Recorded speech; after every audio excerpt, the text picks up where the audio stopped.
menor, né? E não da política de Estado.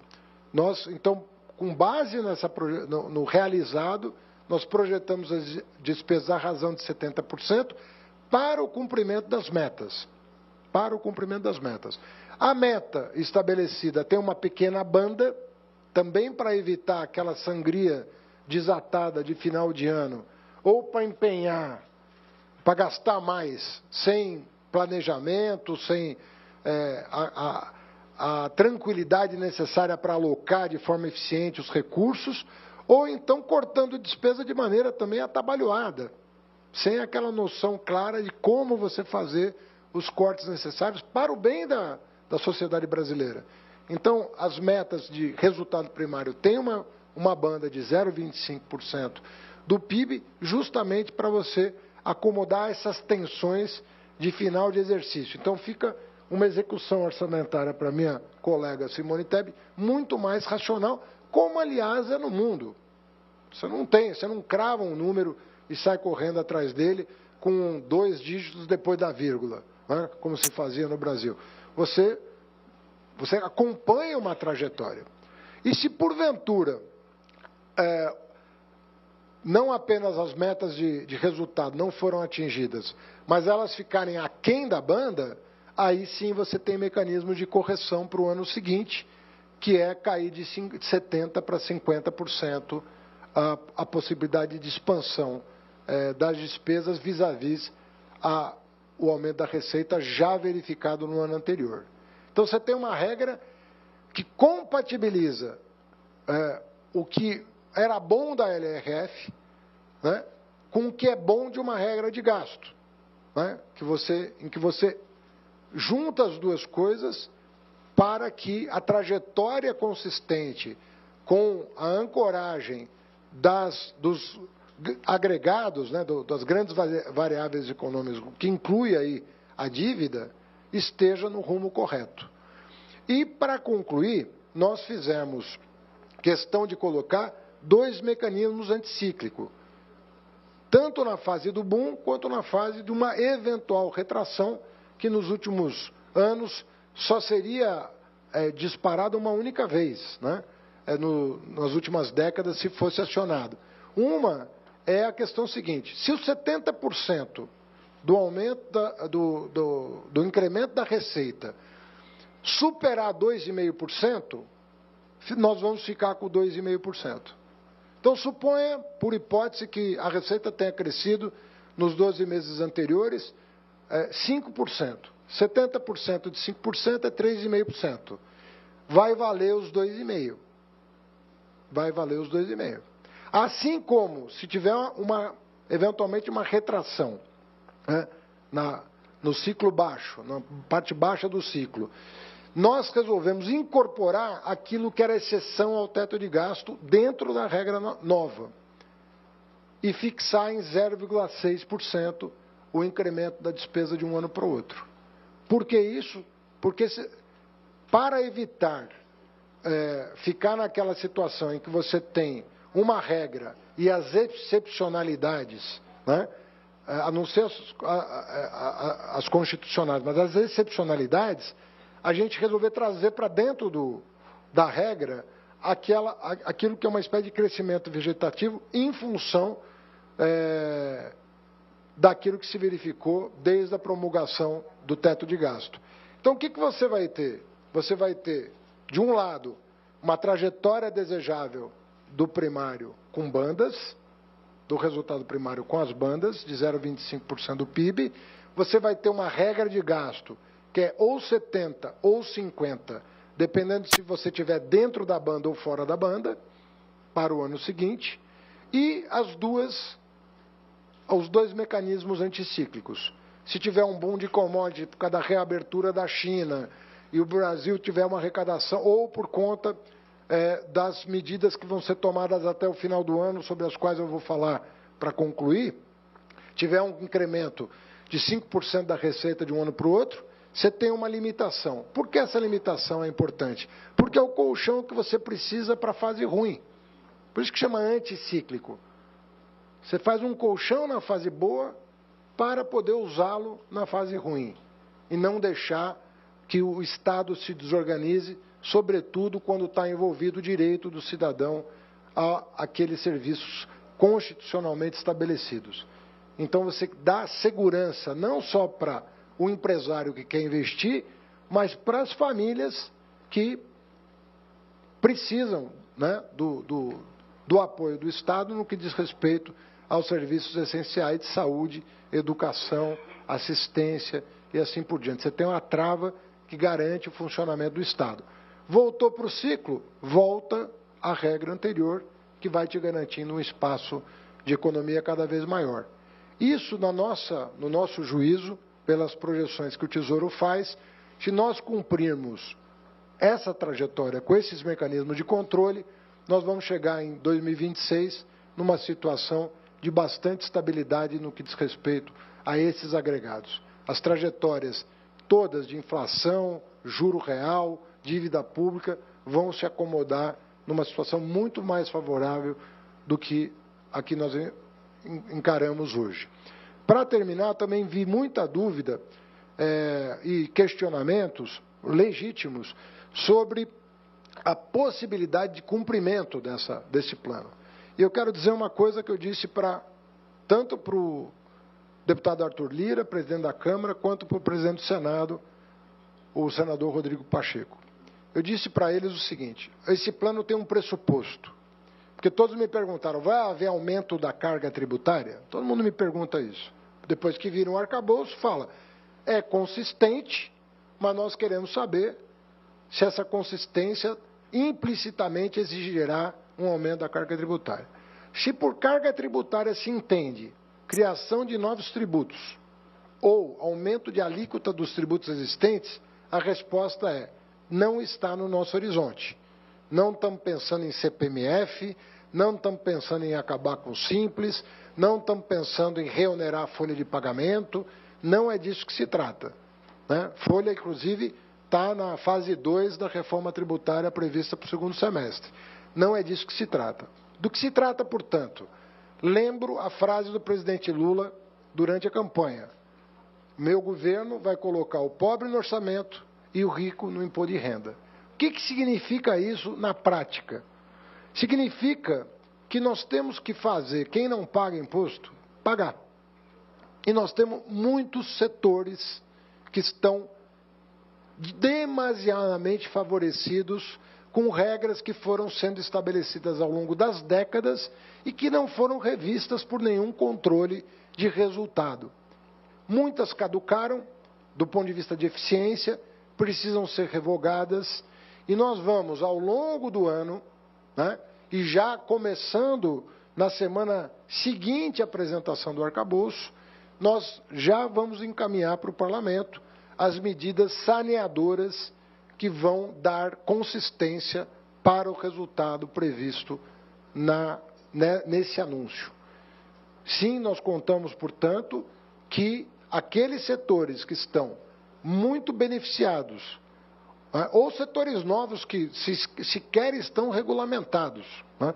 Falava-se muito lá na Câmara e no Senado sobre essa questão das apostas eletrônicas, que vai ser regulamentada. Mas esse é um item de uma lista extensa de benefícios indevidos, de fraudes, de todo tipo de coisa que vocês possam imaginar, que vão ser revistas para fechar os ralos do que a gente chama de patrimonialismo brasileiro.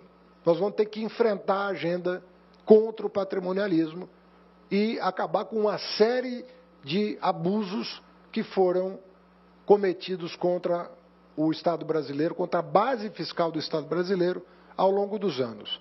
Isso não vai penalizar absolutamente ninguém que está com seus tributos em dia, mas sim há um esforço mundial, isso não é o caso do Brasil, isso é um caso mundial de acabar com os abusos que as grandes empresas muitas vezes cometem contra os seus estados nacionais que deram origem a elas. Está cheio de problema, que nós já mapeamos, uma equipe aqui da Receita e do Tesouro ficaram passando em revista a legislação para que nós soubéssemos identificar onde é que estão os grandes problemas, chamados grandes jabutis. Então, nós não estamos falando dos pequenos jabutis, estamos falando dos grandes jabutis. Esses jabutis realmente é uma manada, talvez um dos maiores rebanhos existentes hoje nesse país, é a quantidade de jabuti que foi entrando no nosso sistema tributário e que tornou esse modelo caótico. E isso não tem nada a ver com a reforma tributária que está em curso, que vai sanear outros tantos problemas. Porque a reforma tributária tem o mérito, inclusive, de dificultar muito a sonegação, porque o imposto de valor agregado, ele encadeia os setores econômicos de uma tal maneira que, como você está num regime de crédito e débito, todo mundo tem interesse em se regularizar, porque é um benefício para todos, o que permitirá, no futuro próximo, inclusive a redução do imposto sobre consumo no Brasil, que é muito elevada. Com as correções devidas, com a ampliação da base, você consegue ter um sistema tributário mais justo, que penalize menos as camadas mais vulneráveis economicamente da nossa população, que paga duas vezes no caso do imposto do consumo. Não só porque ele consome mais proporcionalmente à renda, mas porque ele consome produtos que são supertributados na cesta de consumo dessas famílias. Então, ele é penalizado duas vezes. Então, esse é o plano de voo, não tem nenhuma... Tem muito trabalho pela frente. Isso aqui não é uma bala de prata que se resolve tudo. Isso aqui é o começo de uma longa jornada. Mas isso aqui é um plano de voo, de como nós vamos enfrentar o problema da economia brasileira. Eu termino falando uma frase que eu falei tanto na Câmara quanto no Senado. Se quem não paga imposto, se quem não paga imposto passar a pagar, todos nós vamos pagar menos juros. Todos nós vamos pagar menos juros. É isso que vai acontecer. Agora, para isso acontecer, aquele que está fora do sistema tem que vir para o sistema. Ele tem que vir para o sistema. O Congresso Nacional tem que ter sensibilidade para perceber o quanto o seu desejo foi aviltado na prática pelos abusos e corrigir essas distorções.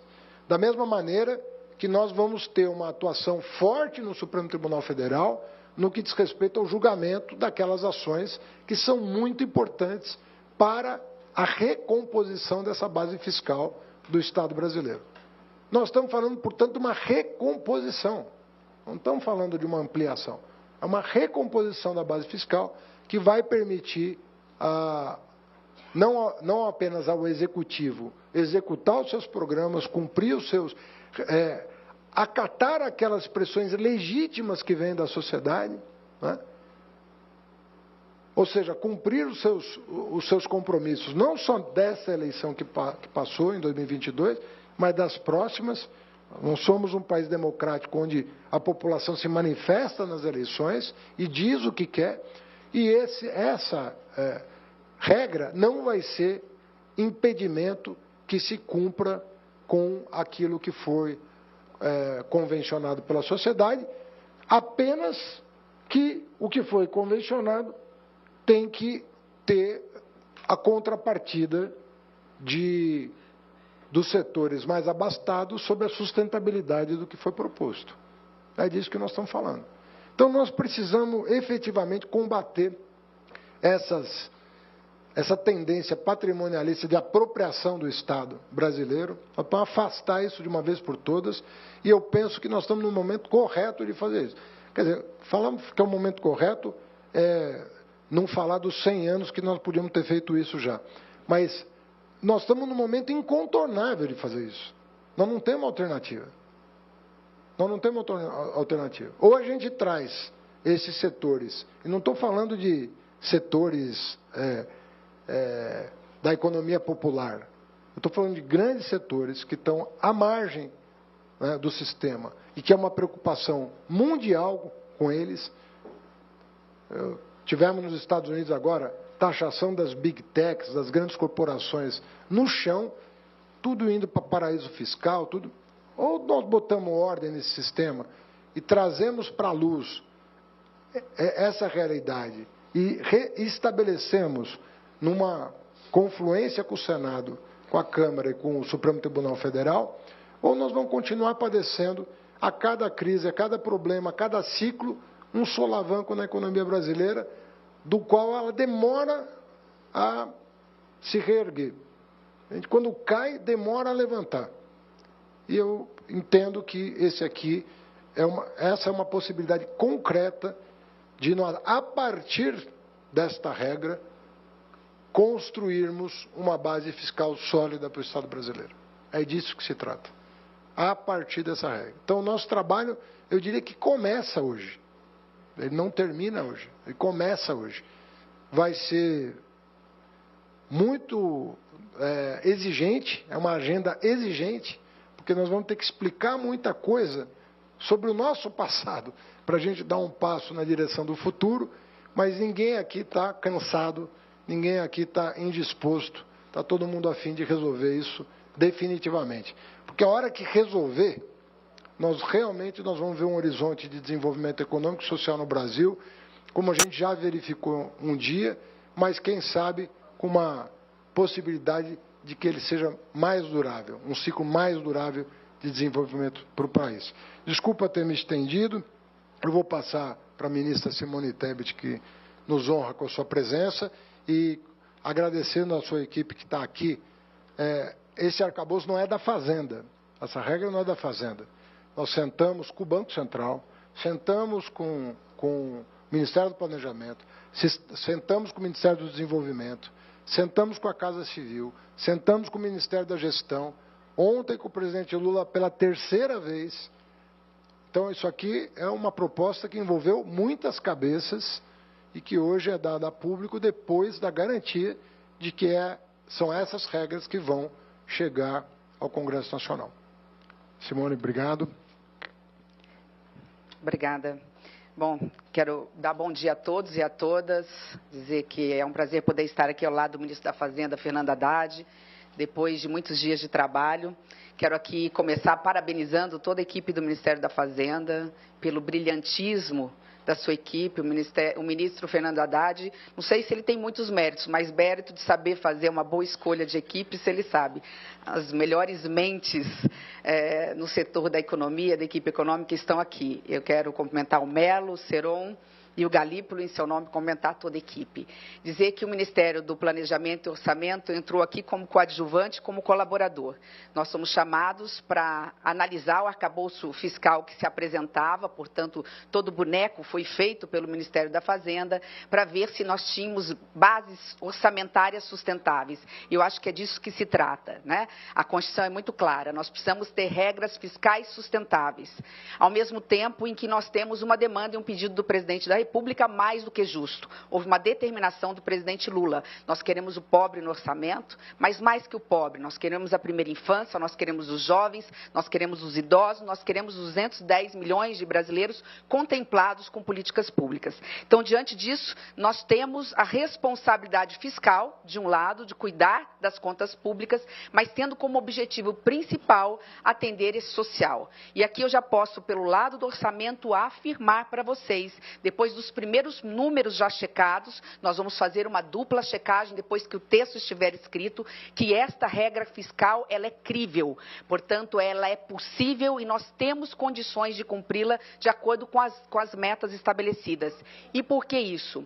Porque ela tem flexibilidade, ela tem bandas e ela permite, a partir daí, que nós façamos alguns ajustes para conseguir atingir essas metas. Então, sobre a ótica do Ministério do Planejamento e Orçamento, nós estamos absolutamente tranquilos e convictos que se o Congresso, se for da vontade do Congresso Nacional, em aprovando-se esse arcabouço fiscal, nós conseguiremos atingir a meta, que é o quê? Diminuir as despesas dentro do possível, mas não é o foco principal. O foco principal é ter qualidade do gasto público, ter receita suficiente para garantir minimamente aquilo que consideramos essencial em políticas públicas, procurar, e vamos conseguir já para o ano que vem, dentro dos nossos números, zerar esse déficit e ter possibilidade de superávit a partir de 2025.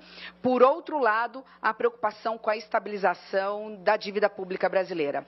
Por ser flexível, ela é crível. E a partir daí, e esta é, acho que a grande virtude, que até eu, como economista, quando foi apresentada a mim, compreendi muito rapidamente do que se tratava esse arcabouço fiscal. Portanto, ela é fácil de ser entendida, ela é transparente, o que gera estabilidade e previsibilidade. Acho que são essas as palavras-chave, o que a gente poderia falar em termos de...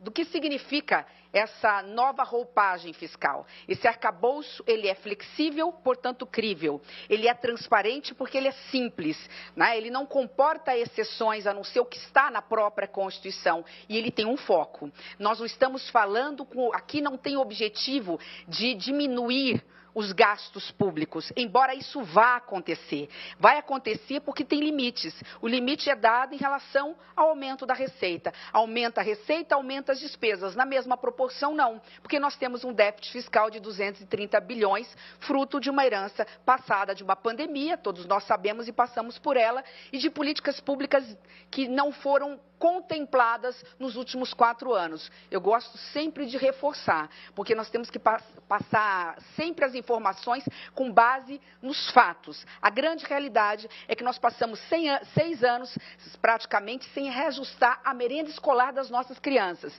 Num país que é campeão da produção de laranja, nossas crianças tomavam suco em pó. Nós estamos falando de 4 anos sem se garantir casa popular para quem ganha até um salário mínimo e meio. Nós estamos falando de farmácia popular que ficou muito tempo com as suas prateleiras vazias. Então, diante desse cenário, foi necessário gerar despesas permanentes, porque elas não são vistas como despesas. Isso é obrigação do governo federal, assistir a quem mais precisa. Então, diante dessas despesas permanentes, o que fazer com este gasto? Criou-se, de forma muito engenhosa, eu não vou me cansar aqui de parabenizar a equipe do Ministério da Fazenda, um arcabouço fiscal sustentável. É disso que nós estamos falando. Então, diante disso, aqui eu só gostaria de reforçar, ministra Haddad, que parte do orçamento nós estamos prontos para ajudar na elaboração dos textos. Já liberei aqui o meu secretário executivo em nome do Ministério do Planejamento e Orçamento e o nosso secretário de Orçamento e Finanças, eles estão liberados de bater ponto hoje e amanhã, mas em compensação vão trabalhar também sábado e domingo dentro do Ministério da Fazenda para que possamos, pelo lado do orçamento, né, portanto, aqui, sobre a ótica das despesas, dar todos os números necessários para que os senhores elaborem o texto que será apresentado pelo Congresso Nacional. Então, reforçar aqui, dentro da fala do ministro Haddad, a possibilidade desse cumprimento com muita tranquilidade, não nos esquecendo que em determinados momentos, né, em um momento em que, de alguma forma, nós percebemos que dentro desta banda nós não conseguimos cumprir a meta, inclusive, especialmente do resultado primário, né, que é a tentativa, e nós vamos, já esse ano, tentar chegar a 1% desse primário negativo, e não 2,1% como está hoje, nós temos o gatilho de diminuir ainda mais as despesas em relação à receita. Acho que o ministro Haddad falou aqui por 2 vezes. Hoje, o limite é 70% da receita, o crescimento das despesas, mas, excepcionalmente, se percebemos que não estivermos alcançando essa meta, nós estamos prontos para tomar as medidas necessárias para que essa despesa não cresça mais do que 50% em relação à receita. Não sei se ficou alguma coisa para trás, eu só posso dizer que a partir daí nós temos uma grande missão no Ministério do Planejamento, porque também isso é importante dizer.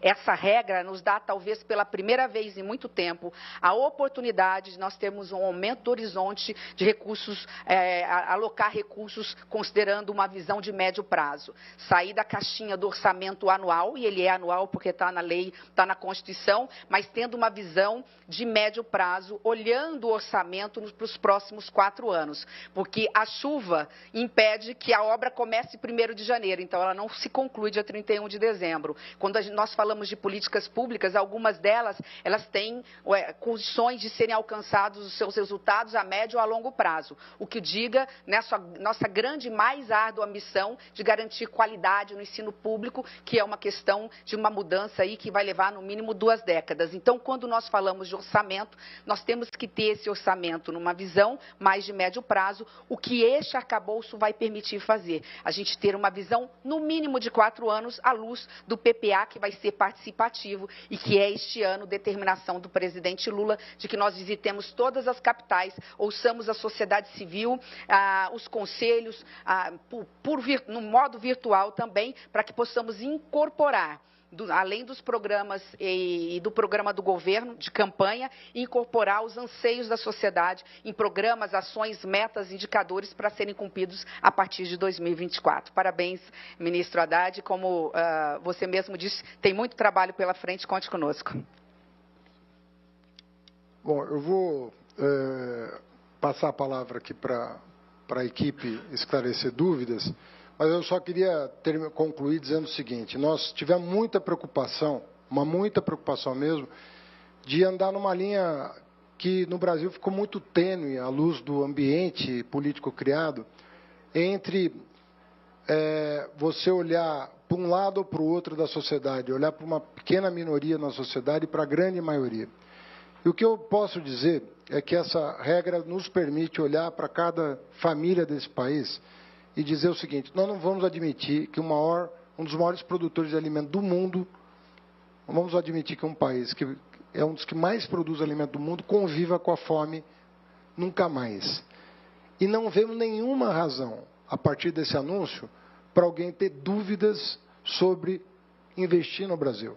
Seja uma empresa nacional, uma empresa estrangeira, não vejo nenhuma razão para alguém duvidar da capacidade da economia brasileira produzir os melhores resultados daqui para frente. Repito, temos muito trabalho. Depois desta lei complementar, que segue semana que vem ou na próxima, para o Congresso, nós temos um conjunto de medidas saneadoras, que eu já me manifestei a respeito. Estamos falando de alguma coisa entre 100 e 150 bilhões de reais até o final do ano, né, de medidas saneadoras, como as que foram tomadas no dia 12 de janeiro, como as que foram tomadas no final de fevereiro.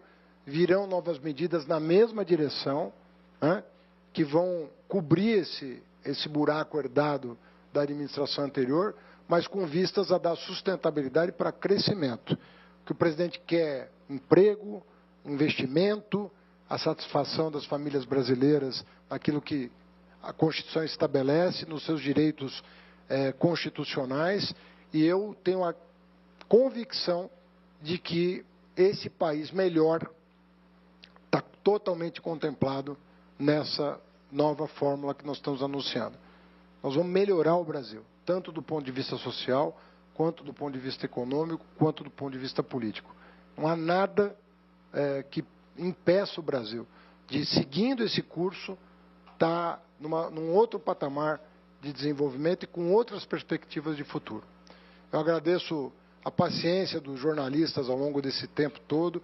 Eu não podia me manifestar antes de fechar com a área econômica, com o presidente da República, antes de falar com os líderes da Câmara e do Senado. Nós cumprimos um ritual longo e todo mundo foi muito sério em manter sigilo daquilo que ainda não estava decidido, justamente para não criar um transtorno para a sociedade indevido. E eu penso que a equipe hoje está completamente confortável para esclarecer dúvidas, e se eventualmente aparecer uma questão que ainda não foi endereçada, nós temos tempo de resolver até o encaminhamento para o Congresso Nacional, porque ela começa a ser redigida depois da decisão que o presidente tomou ontem, e as equipes já estão mobilizadas para isso.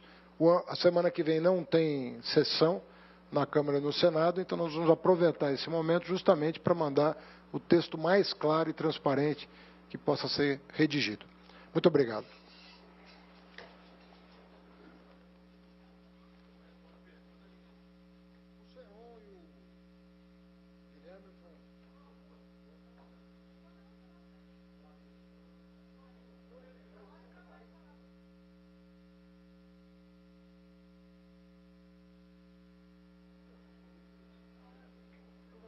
Eu vou responder duas perguntas. eu fico...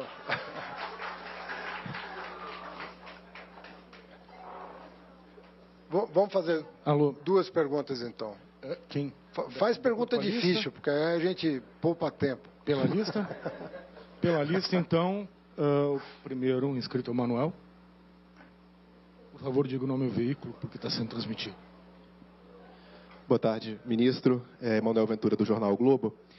Ministro, são muitas questões, mas tentando ser breve, nos últimos dias, nas últimas semanas, houve muita divergência aparente entre diferentes partes do governo a respeito do arcabouço. Muita informação de que uma ala do governo queria mais investimento, outra ala do governo queria menos investimento, um arroxo mais forte ou menos forte, menos intenso. Eu queria saber como é que o senhor lidou com essas pressões para conseguir apresentar o arcabouço que está apresentando hoje, como é que o senhor responde a isso, como é que o senhor viu essas pressões, e também os senhores estão apresentando uma trajetória de dívida, apenas que a dívida não caia, a dívida ela fica sustentável num período de tempo. A dívida pública do Brasil não vai cair nos próximos anos? Obrigado. Olha, quando nós apresentamos quando a área econômica fechou um entendimento sobre como deveria ser a regra, uma regra crível, exigente, factível, nós poderíamos executar, e que ela traria, já respondendo a sua segunda pergunta, os agregados macroeconômicos com uma trajetória consistente, entendeu? E eu fiz menção à gestão do presidente Lula, que reduziu 30%, 40% da dívida pública do Brasil, independentemente de como você faz a conta, reduziu drasticamente a dívida pública como proporção do PIB. O fato é o seguinte: se você crescer, e você vai crescer harmonizando, já disse isso uma centena de vezes, não custa lembrar, harmonizando política fiscal e monetária. Você não vai crescer de outro jeito. Você tem que harmonizar a política fiscal e monetária. Então, tudo concorrendo, porque eu entendo que seja a trajetória correta, tanto do fiscal como monetário, nós vamos ter. E o que faz cair a dívida mesmo, não é só uma regra boa, é as condições de garantia de crescimento econômico. Porque essas duas coisas somadas, uma boa regra e condições sustentáveis de crescimento, esse problema desaparece do cenário. Ele some de cena. E o Brasil não está... Nós chegamos nos anos 90, a dívida brasileira foi de menos de 30% para mais de 60%. Dobrou a dívida pública como proporção do PIB. Nós não estamos nessa situação. Uma das razões pelas quais nós não estamos nessa situação é o fato de que nós temos reservas cambiais acumuladas no período de bonança, justamente, que nos permitiu enfrentar a crise de 2008, enfrentar a pandemia, enfrentar a crise política de 15, 16. Isso é porque a economia tinha já uma solidez que, se fosse diferente, nós podíamos estar numa situação muito precária, que muitos países latino-americanos, africanos, até europeus estão vivendo agora. E nós não estamos vivendo essa situação. Então, de novo, eu não vejo nenhuma razão para o investidor não investir no Brasil. Não consigo ver hoje. Até ontem a pessoa falava: vou esperar a regra. A partir de hoje, fala: olha, está claro que nós vamos perseguir. Segundo ponto: quando você está numa equipe plural, como a do presidente Lula, e eu sou uma pessoa, assim como a Simone, que nós não temos problema em conversar com quem pensa diferente da gente, pelo contrário, a gente quer aprender com quem pensa diferente da gente, é natural que cada economista consultado, cada gestor consultado, esteja pensando da sua ótica se o arcabouço funciona. E nunca é a mesma. Então, uma pessoa com mais sensibilidade social, ela está assim: cabe o Bolsa Família dentro dessa regra? Cabe o investimento dessa regra? Outro vai se perguntar: a trajetória da dívida é consistente? Consegue executar o primário? Então, cada um olha para um ponto. Se for na Faria Lima, eles vão fazer determinadas perguntas para a gente. Se você for em Paraisópolis, que é bem perto da Faria Lima, as famílias de Paraisópolis estão com outras perguntas. Ele quer saber da política de salário mínimo, ele quer saber se o Bolsa Família vai ser mantido, ele quer saber se vai ter escola para o filho. E estou falando da mesma cidade de São Paulo, onde você tem o bairro mais rico e comunidades pobres vivendo ali, lado a lado. Então, o bom desses dias que nós vivemos foi que o modelo foi estressado de vários pontos de vista. de vários pontos de vista. Então, cada um que olhou, ele maltratou o modelo para saber se o modelo confessava um crime. E quando viu que ele era consistente, né, com o desejo médio, né, que óbvio que tem constrangimentos, você tem restrição orçamentária, uma família tem, um país tem, óbvio que tudo isso, todo mundo sabe tudo isso.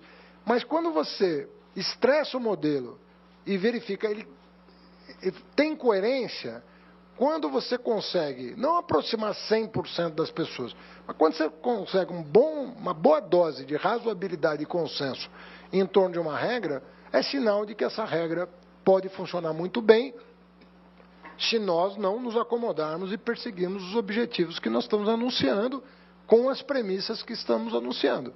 E do nosso ponto de vista, é absolutamente factível. Quem tiver dúvidas, várias dúvidas já foram suscitadas ao longo do tempo aqui, né? 12 de janeiro era uma dúvida, o fim da reoneração dos comitês era outra dúvida, o arcabouço fiscal em março era outra dúvida. Quem quiser continuar duvidando, é um direito. Mas depois da Páscoa, novas dúvidas vão ser sanadas, porque nós vamos continuar agindo nessa mesma direção. Então, a rota está traçada, com o aval do presidente da República, e nós vamos perseguir. E agora com mais robustez, porque nós teríamos passado um terceiro desafio juntos. Uma equipe plural que enfrentou um terceiro desafio e conseguiu entregar o que prometeu. E assim seguiremos até concluir o que precisa ser feito para dar o conforto para o cidadão de que os seus direitos estão assegurados e dar conforto de que, ao assegurar esses direitos, nós não estamos violando a lei da gravidade. Ao contrário, nós vamos estar estimulando um crescimento mais robusto, um crescimento melhor. É isso? Obrigado. Não, ministro, a segunda... Bom, é que eu pensei que vocês tinham desistido. Nome e veículo, por favor. Não, se quiser, a gente tem mais. Nome e veículo, por favor. Lorena Rodrigues, da Agência Estado Broadcast. Ministro, eu queria aproveitar a presença do senhor para fazer perguntas mais políticas, mas eu tenho um monte de técnicas que eu vou deixar para os técnicos, então. O senhor falou agora há pouco que a regra não tem 100% de consenso.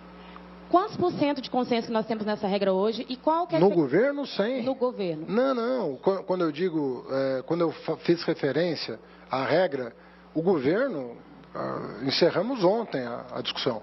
Mas é evidente que se for, dependendo de onde você, né, para quem você perguntar, ele vai dizer, eu concordo com 80%, mas eu faria tal coisa. E dependendo da visão de mundo que a pessoa tem, da escola que ele pertence, da escola de economia que ele pertence, do que ele está preocupado, se ele está preocupado com o dinheiro dele, se ele está preocupado com o bem-estar da sociedade, ele vai te responder uma coisa.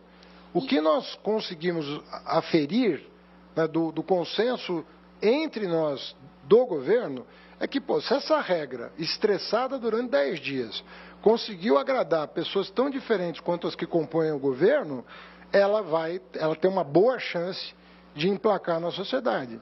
Emplacar na sociedade, como que é a chance de emplacar no Congresso, ministro? Porque se está saindo do... Olha, pergunte para os parlamentares. Passei 4 horas esses 2 dias respondendo a parlamentares da oposição.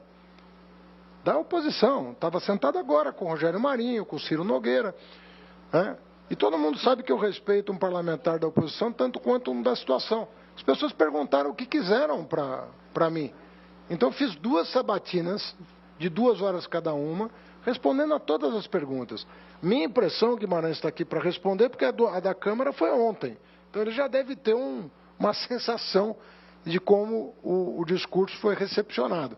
A minha impressão é de que faz sentido para eles que a mudança é benéfica para o Brasil. E o senhor tem uma previsão de quando? E só uma última pergunta, antes que me tome o microfone aqui, de quando seria aprovado?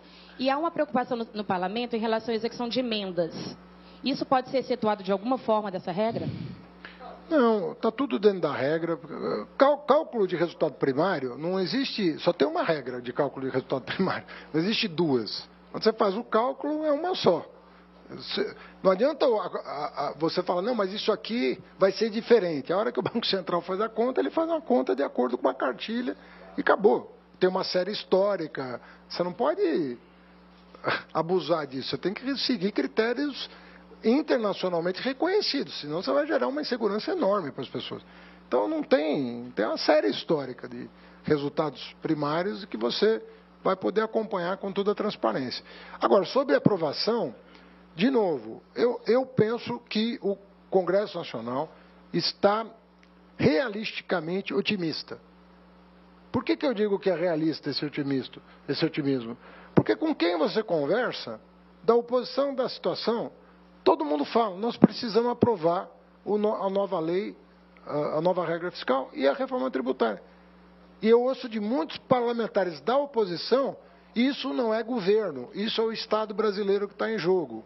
E eles, obviamente, que vão ler o texto e vão poder discutir o texto com o mercado, com a sociedade, com quem quiser, com os sindicalistas, vão poder discutir, vai ter discussão.